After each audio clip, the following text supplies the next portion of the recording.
Hello and welcome to Newsbreak. I'm your host, Nick Steffens. Coming up, Washington tops centrally on the road, but first, today's top stories. The City Council unanimously approved a first reading of new regulations that would permit overnight parking on street cleaning days, albeit not along the curb. The proposed changes would enable cars to park overnight near the square on Thursdays, but only in the center parking stalls. Presently, overnight parking is prohibited within a block of the square on Thursday nights to accommodate street sweeping equipment. The amendment would not affect street parking bans during snow removal.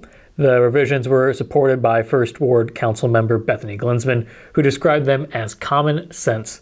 Additionally, the proposal includes a 2-hour limit on business-side curb of South Marion Avenue between 8 a.m. and 5 p.m. on Monday through Saturday. State Administrator Dan McCusker noted that the rule would align the city with existing practices and signage. The changes are expected to be implemented within a month after up to 3 public readings, unless swayed by a 5-vote majority of the City Council. During the Henry County Board of Supervisors meeting, Supervisors Mark Landine and Chad White approved the reallocation of unspent Series 2022A General Obligation Capital Loan Notes. The funds were initially intended for the construction of 3 sheds for the road department, but the cost of the third building exceeded the budget. To make use of the low-interest funds, the supervisors decided to repurpose the money. The first resolution reallocates $35,000 for a concrete apron in front of the salt shed. The second resolution allocates funds for the increased cost of building the cold storage shed.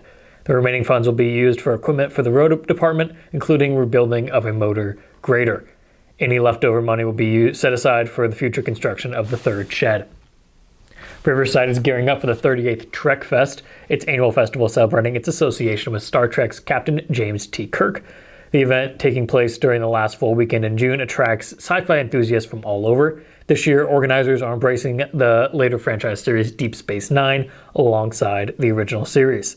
The festival aims to appeal to a younger demographic by featuring guest stars from the newer series and targeting those who join the Star Trek fandom at a later stage.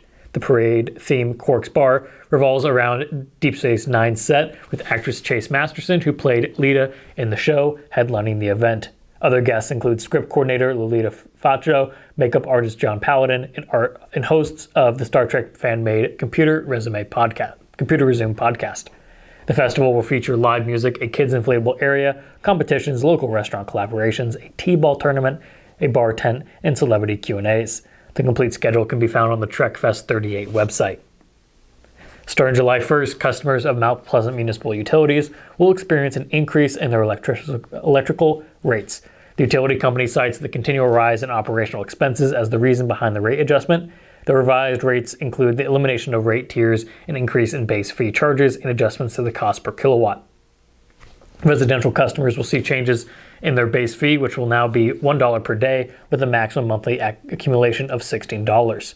The previous rate tiers for electrical heat service will be replaced with a flat rate of 0.1125 cents per $0.1125 per kilowatt for all kilowatts used.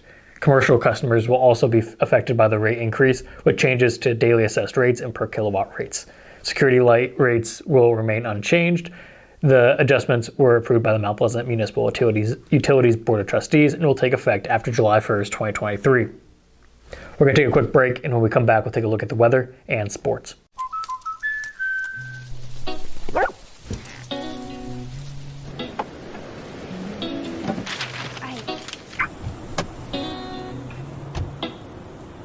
Protection is important, especially when you're talking about your dreams, which is why we're going to keep you covered with plans that can save you up to 23% when you bundle your home and auto. That's protection.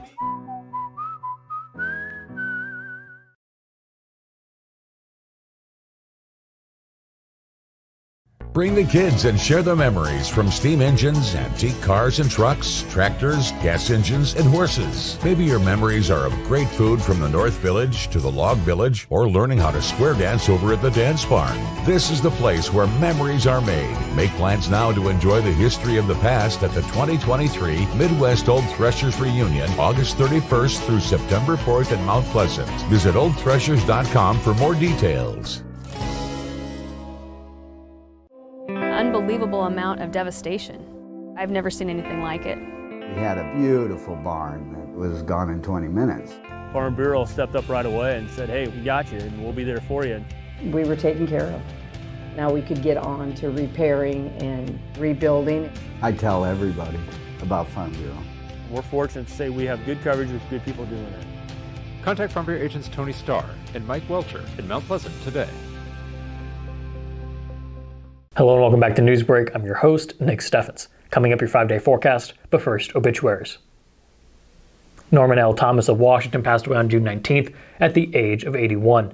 Services are pending at the Jones and Eden Funeral Home. Timothy R. Detweiler of Washington passed away on June 17th at the age of 71.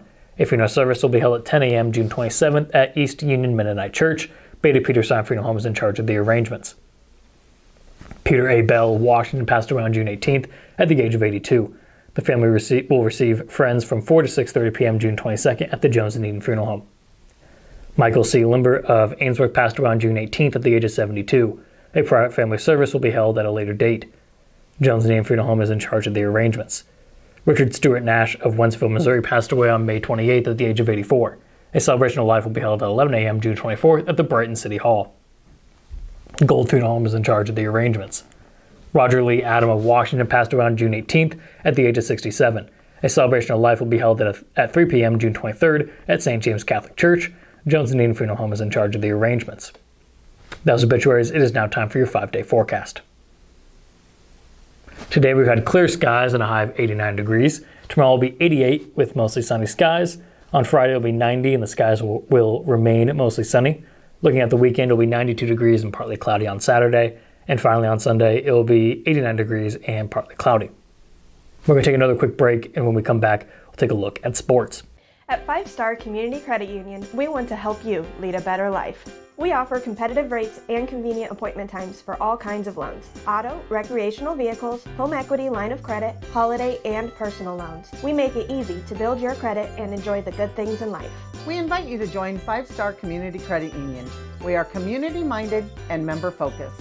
Come visit our locations in West Burlington and Mount Pleasant or online at 5starcu.org. Federally insured through the NCUA, Equal Housing Lender.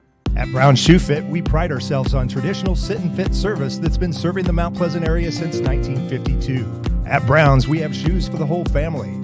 From kids to adults, we carry the finest footwear for every occasion. Whether you're looking for something for work, casual wear, or exercise, we've got you covered. And don't forget about our selection of safety toe footwear for both men and women. Come visit us 6 days a week and experience the best in traditional sit and fit service. Brown Shoe Fit, where quality and tradition meet. Welcome back to Newsbreak. I'm your host, Nick Steffens. It is now time for sports. Washington grabbed its third victory this week on Tuesday night with a 14-4 win over the Hawks of Central Lee. The Demons took care of business against the Hawk team that had been playing some great softball, sitting on a 6-game win streak coming in, but it was all Washington in the non-conference bout. Washington plated 2 runs in the opening inning and would never trail. After a scoreless second by both teams, the Demons really got the bats going as they scored in every inning the rest of the way out. The Demons went on to score 5 runs between the 3rd and the 4th inning, with another 5 in the 5th.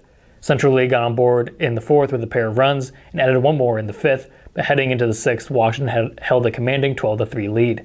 The Hawks made it 12-4 in the top of the 6th, but the Demons ended the game an inning early with 2 runs in the bottom of the 6th frame. Leighton Salazar went 5 for 5 in the game. Ella Greiner and Lauren Hendrickson each had 3 hits. Hendrickson finished with 2 RBIs and Greiner 1. Colby Greiner ended with a team-high 3 RBIs on 1 hit. Olivia Anderson, Haley Mitchell, and Kendall Hendrickson notched a pair of hits. Anderson picked up 2 RBIs and Mitchell 1 as well. Emery Walton had a hit and 2 RBIs. Isabella Salazar finished with 1 hit. In the circle, Isabella Salazar gave up 4 runs, 3 of which were earned on 10 hits with 3 strikeouts. Washington improves to 7-10 in the season and will take on Southeast Conference foe Keokuk on Thursday. That is the news for Southeast Iowa. I've been your host, Nick Steffens. This has been your News Break.